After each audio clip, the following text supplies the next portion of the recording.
আশিকেরা আরে তোমরা শুনে নাও, তোমরা জেনে নাও জাহান্নামের আগুনটার মধ্যে কি ভয়াবহ অবস্থা হইবে। আমি সংক্ষেপে শেষ করে দিতেছি। জাহান্নামের আগুন যে সময় দাউ দাউ দাউ দাউ দাউ দাউ করে জ্বলবে, তোমাকে যে সময় ফেরেশতারা টাইনা জাহান্নামের দিকে লইয়া যাইবে, চিৎকার করে কান্দবা ফেরেশতারা আরে ও আল্লাহর ফেরেশতারা, দুনিয়ার জমিনে আমি এত অপরাধ করে দিয়েছি, ভিক্ষা চাই রে, আমার জান্তদের কাছে ভিক্ষা চাই, আমার জাহান্নামে দেশি না। ওই দেখোস না জাহান্নামটা কালো হইয়া রইছে, দবদবায় আগুনটা জ্বলতেছে, আমার জাহান্নামে পালাইস না। আমি প্রচারে শাকিলে সুন্নি মিডিয়া। আল্লাহর নবী মুহাম্মদ রাসূলুল্লাহ সাল্লাল্লাহু আলাইহি সাল্লাম বলতেছেন, উম্মত আমার তোমরা জেনে রাখো, উম্মত আমার তোমরা শুনে রাখো। দারমি শরীফের হাদিস। আমাদের মধ্যে অনেকরা আছেন,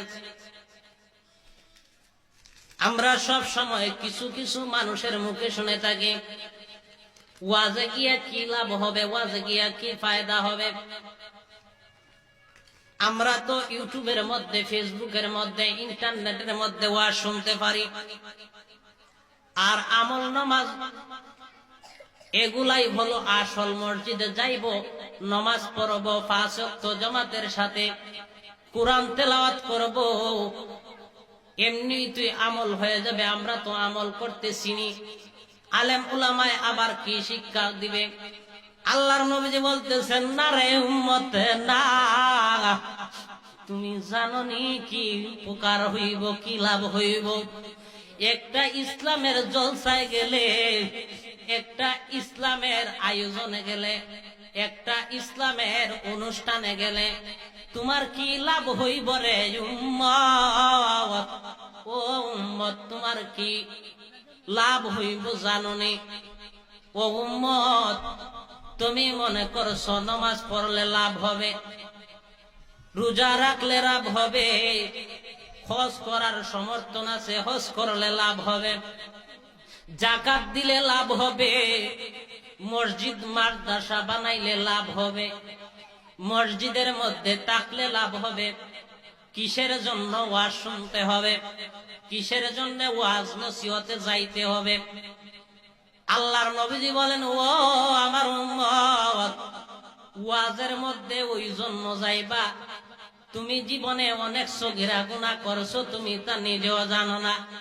তুমি জীবনে অনেক গুনাহ করছো উম্মত, তুমি জীবনে অনেক পাপ করছো, তুমি জীবনে অনেক অন্যায় করছো, তুমি জীবনে শুধু খাইছো, তুমি জীবনে ঘুষ খাইছো, তুমি জীবনে অপরাধ করছো, তুমি জীবনে অনেক জিনা করছো। উম্মত রে, তোমার ওই জিহ্বা দিয়া কত অন্যায় ভাবে আচরণ করেছো। আল্লাহ রাব্বুল আলামিন কত যে গাফফার, কত যে মেহেরবান, কত যে রহমান, কত যে রাহিম। তোমাকে দুনিয়ার মধ্যে পঞ্চ ইন্দ্র দ্বারা পাঠাইয়াছেন, তোমার কোন অঙ্গের কমতি নাই। তোমার 2টা চক্ষু আছে, তোমার অঙ্গ আছে, তোমার 2টা হাত আছে, পাও আছে, তোমার সর্বদেহ সুস্থ আছে। তোমার এই কথা বলা চলে না, কারণ তুমি সুস্থ। সুস্থ যেই মুসলমান থাকবে, সেই মুসলমান করে বসে যেন না থাকে, সে যেন ওয়াজে যায়, সে যেন মাহফিলে যায়। মসজিদে থাকবে ঠিকই কথা, মসজিদে থাকলে সওয়াব হবে, নামাজ পড়লে, রোজা রাখলে, মসজিদের ভিতরে ইতিকাফ করলে সওয়াব হবে, ঠিক আছে। কিন্তু মসজিদের পাশে, মসজিদ চাইতে যদি 3 কিলো দূর, 4 কিলোমিটার দূর যদি কোনো ওয়াজ নসিহত হয়, ওই ওয়াজ নসিহতের মধ্যে রে বান্দা, তোমরা যদি একবার যাইবা, তোমরা যদি একবার অংশগ্রহণ করবা, উম্মত আমার তোমরা শুইনা রাখো, ওয়াজ নসিহতে গেলে পরে তুমি সারা রাত নফল ইবাদত করবা মসজিদের ভিতরে, সারা রাত নফল ইবাদত করিয়া যতগুলা সওয়াব পাইবা। যদি আল্লাহর নবীজির এজলাসে আমার নবীজি বলেন, আমার কোন উম্মত যদি মাহফিলে আসে, আমার কোন যদি আশেক মাহফিলে আসে, বান্দারে ও আল্লাহ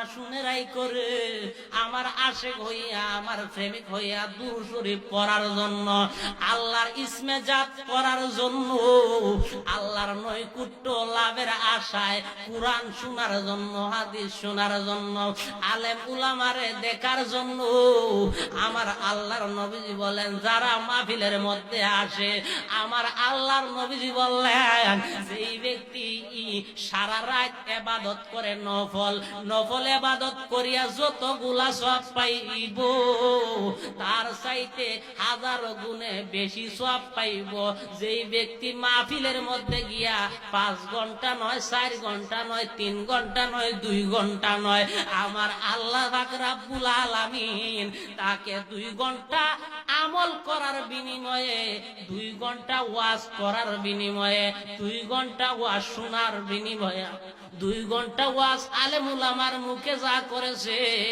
ওই ব্যক্তি যদি 2 ঘন্টা ওয়াজ শুনে, 2 ঘন্টা ওয়াজের মধ্যে যত ফজিলত পাইবে, আমার নবীজি বলেন 2 ঘন্টায় যত সওয়াব মাহফিলের মধ্যে গিয়া একটা মুসলমানে যতটা সওয়াব পাইব, যতটা নেকি অর্জন করব, সারা রাত আমলকে, সারা রাতের নফল নামাজকে যদি এক পাল্লায় তোলা হয়, আর যেই ব্যক্তি ওয়াজের মধ্যে গিয়া বসলো ওই ব্যক্তির যদি আমলটা এক পাল্লার মধ্যে তোলা হয়, ওই ব্যক্তির আমলটা বেশি হইয়া যাইব যে ব্যক্তি ওয়াজের মধ্যে গিয়া ওয়াজ শুনছে। জোরে বলেন না সুবহানাল্লাহ।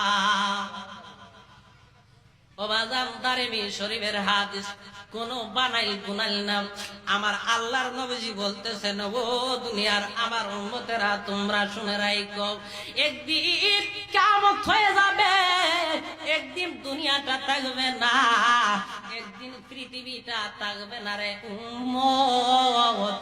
ও উম্মত রে, তুমি এত বড় আসমানটা দেখতেছো, ওই আসমানটা সামিয়ানার মতো, এত বড় জমিনটা দেখতেছো রে উম্মত, ওই জমিনটা হইছে বিছনার মতো, ওই জমিনের মধ্যে তুমি কত নানান বিনান ধরনের ফসল ফালাও, ওই জমিনের মধ্যে নানান বিনান ধরনের ফল ফালাও রে।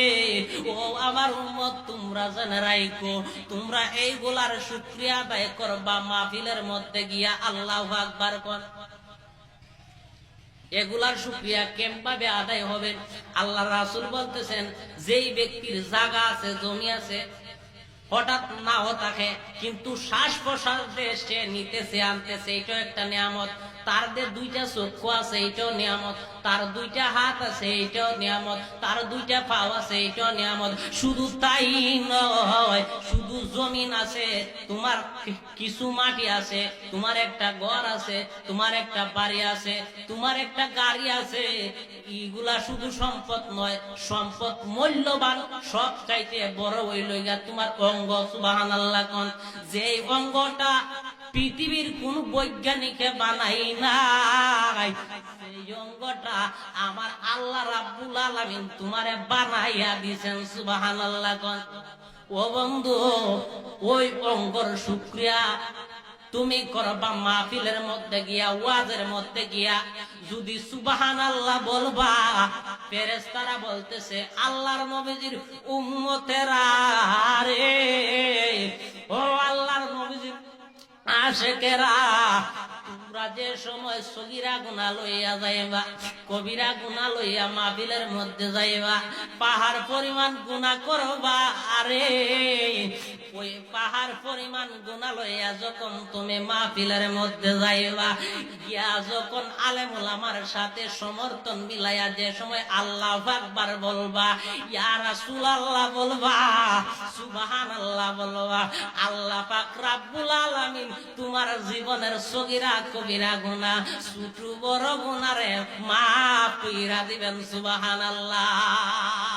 শুধু তাই নয়, তোমার নিয়ামত আদায় হইয়া যাইবে। এই জন্য আল্লাহ পাক রব্বুল আলামিন কোরআনের মধ্যে বলতেছেন লা ইন শাকারতুম লা যিদান্নাকুম ওয়া লা ইন কাফারতুম ইন্না আযাবি লাশাদীদ। আল্লাহ বলতেছেন ও আমার বান্দা, তোমরা দুনিয়ার মধ্যে চক্ষু পাইছো, হাত পাইছো, জায়গা পাইছো, জমিন পাইছো,